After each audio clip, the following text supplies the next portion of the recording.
Sasa katika matatizo ya akili ambayo yanachangia kwa kiasi kikubwa sana kuwa na mahusiano magumu ni mambo tunaita personality disorders. Yaani mtu anapokuwa na personality disorders ni vigumu sana kuhusiana na watu wengine, au unapokuwa kwenye mahusiano hata ya kimapenzi au ya ndoa au mahusiano yoyote na mtu ambaye ana tatizo la personality disorder, shughuli inakuwa pevu rafiki yangu. Sasa kabla sijaelezea namna gani hizi personality disorders zinachangia mahusiano magumu, basi ni vizuri tukajua tukisema personality disorder tunamaanisha nini na ni zipi. Personality ni Kiingereza lakini Kiswahili tunasema haiba. Yeah, personality ni haiba. Sasa haiba ni nini? Haiba ni tabia au hisia za kudumu au tunasema tabia na hisia za kudumu na za kipekee za mtu, ndio tunaita ya haiba. Kwa hiyo kama ulikuwa hujui maana haiba ni hiyo, tabia na hisia za mtu za kudumu na za kipekee. Kwa hiyo inakuwa ni ya kudumu na ya kipekee. Sawa, hiyo ndio haiba. Sasa tunaposema mtu ana personality disorder, maana yake ana tatizo la haiba. Na tukisema tatizo la haiba, maana yake huyu mtu anakuwa na tabia na hisia za kudumu na za kipekee ambazo hazikubaliki na jamii. Hapo tutaita personality disorder, au ana tatizo la haiba au ana tatizo la akili, inaitwa personality disorder. Na tatizo la akili kwa Kiswahili tutaita tatizo la akili linalohusisha haiba. Sasa ukishakuwa na tatizo la akili linalohusisha haiba au personality disorder, mahusiano yanakuwa magumu sana. Sasa ni matatizo gani ya haiba au matatizo gani ya akili yanayohusisha haiba au personality disorder? Nitataja michache mifano na nitaeleza jinsi gani inavyoweza kuharibu mahusiano au kufanya mahusiano yawe magumu. Kuna avoidant personality disorders. Hii tatizo la haiba ambalo ni tatizo la haiba ambalo linahusisha mtu anakuwa ana hofu ya kukubalika kwenye jamii. Yaani anajiona hakubaliki kwenye jamii, kwa hiyo anakosa kujiamini, anajiondoa au kujitoa au withdraw kwenye mambo ya kijamii. Huyu ni mtu ambaye kwenye sherehe umkuti kirahisi, kwa sababu anaogopa watu watamjaji, anaogopa kuwa criticized. Kwa hiyo anajiondoa. Hata kwenye inapotokea maamuzi, yeye hataki kushiriki kwenye maamuzi. Ndio watu ukiwauliza wewe una wazo gani, anasema mimi mtakaloamua ndio hilo. Anaogopa kuwa judge, anaogopa kutoa mawazo yake. Kwa hiyo hawa ni watu ambao na mara nyingi wanakuwa na watu wenye aibu. Hawapendi kushiriki mambo ya kijamii, hawajiamini, na wanakuwa hawana marafiki. Yaani kusema marafiki, unaweza kuwa na marafiki wa kawaida, lakini wale marafiki wa ndani sana, hapana, wanakuwa na hofu ya kuwa na marafiki wa namna hii. Sasa hawa watu inakuwaje ngumu kuishi na hawa watu? Kwanza ukiwa kwenye mahusiano na watu, ndio tunaita ile mtu ana avoidant attachment, kwamba unaishi na mtu ambaye ni avoidant ukiwa una mahusiano na mtu aina hii. Sasa fikiria mtu wa namna hii ikitokea jambo, kwanza yeye hapendi ukaribu na watu. Sasa kama hapendi ukaribu na mtu anapokuwa ni mpenzi wako, hebu fikiria ni mpenzi wako alafu hataki ukaribu. Yaani mapenzi gani hayo? Kwa hiyo unaweza kukuta jinsi unavyozidi kumkaribia, kumsogelea, yeye anaona unamjaji, anakosa kujiamini. Kwa hiyo jinsi unavyomsogelea, jinsi unavyozidi kuwa karibu naye, yeye anazidi kujiondoa. Kwa hiyo the more closer you come, yeye anazidi kujiweka mbali zaidi. Zile unashangaa so huyu mtu yukoje, lakini ndo kumbe ni avoidant personality disorder. Linapotokea jambo, let's say imetokea jambo ambalo unafikiri mlisolve wote kwa pamoja, unakuta mwenzako tutaongea, ndo wale watu tutaongea bwana, tutaongea, lakini kumbe issue kubwa ni ana avoid. Mtaongea nini? Kila siku tutaongea bwana. Mnapotaka mke jambo, msuluhishe tatizo, msuluhishe jambo kwa kuzungumza, yeye hayuko tayari. Sasa fikiria ni mahusiano gani yatakuwa hivyo ya namna hiyo, ambayo mtu hawezi, ana avoid kila kitu.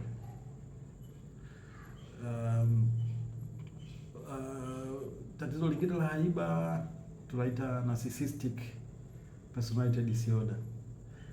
Yaani hawa ni watu ambao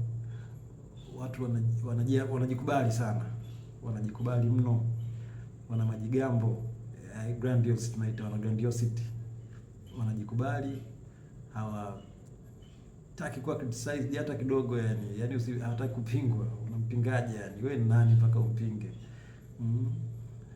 Wako tayari kufanya jambo lolote lile ili mradi kulinda kujiamini kwao, kulinda utu wao. Kwanza kufanya tukio lolote kubwa, hata kama ni la kuumiza, ili mradi tu walinde sifa yao. Hao ni watu ambao akiwepo sehemu lazima utambue uwepo wake, lazima utambue uwepo wake. Hao ndio tunaita kwa, wanapenda sana kusifiwa, kila jambo wanajua wao, kila jambo wanaweza kulicontrol wao. Yani wewe ni nani usiwe controlled na narcissistic? Sasa hebu fikiria, huyu ndo mtu uko naye kwenye mahusiano, utampa wazo au atalipokeaje wazo lako? Kila wazo lako analiona wewe. Anyway, kuna mawazo kweli sio mazuri, lakini namna gani atakavyo criticize, atakwambia wewe unajua nini? Wewe unaweza utaniambia mimi nini? Sijui napata picha. Watu wengine, tatizo lingine ambalo lipo kwenye personality disorder au tatizo la haiba ambao mtu anaweza kawa nalo ni antisocial personality disorder. Hawa ni watu ambao hawana majuto juu ya tukio lolote kubwa ambalo anaweza kukufanyia la kukuumiza. Ni mtu ambaye anaweza akakupiga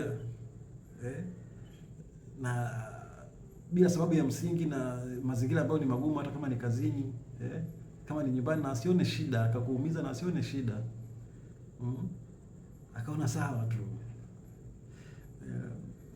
Hao ni antisocial. Sasa zamani sio zamani, hata sasa hivi walikuwa wanafikiri tukisema neno antisocial tunamaanisha mtu ambaye hachangamani na watu wengine. Hapana, huko kwenye matatizo ya afya akili tunasema huyu ni mtu ambaye anachangamana tu na wengine, lakini hana remorse, hana majuto. Shida yake kubwa ni hiyo, hana majuto. Ni mtu kupiga matukio makubwa na bila kuyajutia.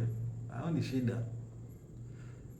Sasa fikiria, huyu ni mpenzi wako, mume wako au mke wako, lakini hili tatizo liko sana kwa wanaume. Kwa hiyo fikiria ni mume wako, alafu ni antisocial. Hayo mateso utakayoyapata huko ndani, kwa sababu yeye hajutii jambo. Anaweza kaja na mwanamke ndani, afu unamuuliza vipi, ndo nini, anakwambia kwani shida iko wapi? Shida nini? Hawa ni antisocial. Tukio moja, anakuwa na matukio mengi ambayo anayafanya, ambayo katika hali ya kawaida tunategemea mtu hata aone aibu au apologize, lakini ndio kwanza yeye ni furaha yake kufanyia matukio makubwa na haoni shida yoyote. Huyo ni sio, fikiria uko naye ndani, hayo mahusiano yatakuwaje? Kuna watu wengine wana dependent personality disorder, wenye haiba ya utegemezi uliokithiri. Watu wote tunategemeana, lakini ukishaona tu kitu kimekithiri, ujue tayari hiyo ni mental illness au ni tatizo la akili. Sasa huyu tegemezi hawezi kufanya maamuzi yoyote bila kumshirikisha mtu ambaye anamwamini sana. Sasa jaribu kufikiri, tumetoka kuzungumza mtu anaitwa antisocial. Jaribu kufikiri huyu tegemezi kaolewa na mtu ambaye ni antisocial, mtu ambaye hana majuto kwenye kufanya matukio makubwa. Hapo kutakuwa na ukatili wa kijinsia mkubwa sana, kwa sababu huyu mwanamke anamtegemea sana mwanaume katika kila maamuzi, katika kila jambo, na huyu mwanaume yeye ni katili kwa sababu hana remorse, hana majuto juu ya mambo anayoyafanya na anaendelea kufanya matukio. Huyu mwanamke hawezi kuachana naye kwa sababu anamtegemea sana, hata kutegemea kiuchumi, sijui kutegemea nini. Yani huyu tegemezi ni ugonjwa hatari, yani hawezi bila huyu mtu mwingine, hawezi chochote, hawezi kufanya maamuzi yoyote. Fikiria hayo mahusiano yatakuwa ya namna gani? Lakini kuna tatizo lingine la kihaiba tunaita paranoid personality disorder. Yani ni mtu ambaye yeye yuko suspicious muda mwingi, yani muda mwingi anafikiria anasemwa, anajishtukia muda mwingi, anafikiria anasemwa, anafikiria analogwa. Akipita hapa, hata kama mkicheka basi mnamcheka yeye. Wewe mwanamke kama uko na simu yako au mwanamke uko na simu yako, akiona tuko na simu muda wote anafikiri una cheat. Unamsema, unamloga kama ndani ya nyumba, anaweza kufikiri kama ni mume, anafikiri mke wangu kila siku, anafikiri unamloga tu, anafikiria analogwa tu naye. Iko suspicious muda wote hadi ukipiga simu umetoka nje, labda umetoka nje unapiga simu, anajua unaenda kumsema huko kwa watu wengine. Ufikiria utaona mahusiano namna gani? Sasa tusichanganye, kuna mwingine mtu anafikiri anakuwa na tabia hizo kutokana na mazingira aliyopo ndani, lakini kuna yule ambaye ni mgonjwa, yani kila muda yeye anafikiri hivyo, afikiri positive hata siku moja.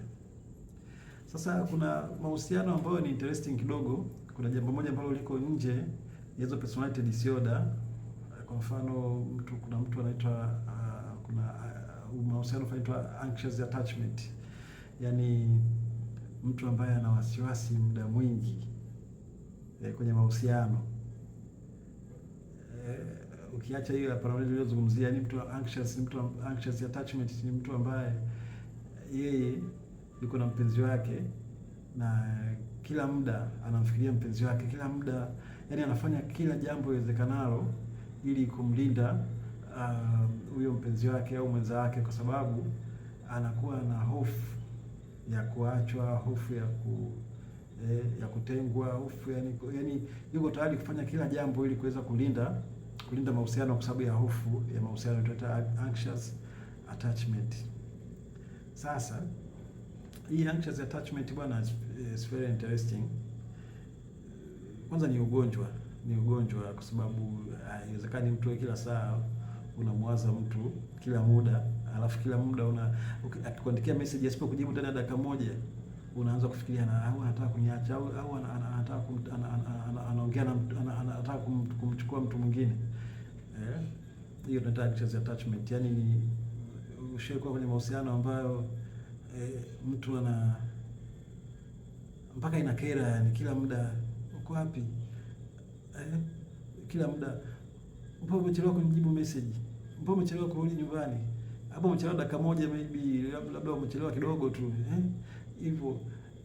It's interesting kwa sababu anakuwa kama anakupenda sana, kwa sababu mtu anayekufuatilia saa nyingine kama anakupenda sana, lakini ni kero hiyo tunaita anxious attachment. Sasa changamoto ya anxious attachment, mtu ambaye ana wasiwasi sana juu yako kwenye mapenzi, shida yake ni moja. Wewe ambaye sio anxious, wewe ambaye sasa ndo uko na huyu mtu ambaye yuko anxious, unavimba kichwa, unajiona unapendwa, unajiona huyu mtu hawezi kufanya jambo lolote, huyu mtu hawezi kuniacha. Sasa kitu kibaya au bad thing kuhusu hao watu ni kwamba ni wepesi sana kuacha. Sio wepesi kwamba atakuacha kirahisi hivi, lakini wakati wewe unafikiri hawezi kukuacha, ndio muda ambao anakuacha, kwa sababu anafanya jitihada nyingi kulinda mahusiano, anafanya jitihada zile hata ambazo kwako wewe hazihitajiki, ila kwake yeye ni mahitaji, ni hitaji muhimu kwa sababu ya kulinda jambo, lakini haoni effort za wewe ku appreciate au kurekebishika kwa vitu vidogo vidogo. Kwa hiyo anafika mahali anachoka, anakuwa overwhelmed. Akichoka anakuacha. Sasa utashangaa huyu mtu ameniacha kipindi ambacho ndo ananipenda sana, kipindi ambacho ananifuatilia, kuna nini? Kumbe amechoka, na sababu sio wewe wala sio yeye. Sababu ni ugonjwa wake wa akili wa kufuatilia sana wewe na kuhakikisha analinda penzi lake. Kuna muda anachoka, anaweza akakuacha, alafu wewe ndo utaumia zaidi kuliko yeye. Sasa moja ya mahusiano magumu au interesting ni pale ambapo mwenye avoidant personality disorder au mwenye haiba ya avoidant akawa na mahusiano na anxious, mtu mwenye wasiwasi. Kumbuka huyo avoidant hapendi ukaribu, na sio kwamba anakuwa hakupendi, anakupenda, ila yeye hapendi tu ukaribu. Alafu huyo anxious anapenda sana kuwa karibu, anapenda sana kuhakikishiwa mapenzi yake. Sasa uga ni kuna conflict au mgogoro mkubwa sana hao wawili wanapokuwa wapenzi, kwa sababu huyu avoidant anapozidi kukaribiwa na mwenzake, kusogelewa na mwenzake, ndo anazidi kujiweka mbali zaidi. Lakini wakati huo huyu anxious unapozidi kujiweka mbali zaidi, yeye anazidi kupata wasiwasi zaidi. Lakini mwisho wa siku anxious huwa anaishia kumwacha huyu avoidant, alafu avoidant anajikuta na maumivu makali.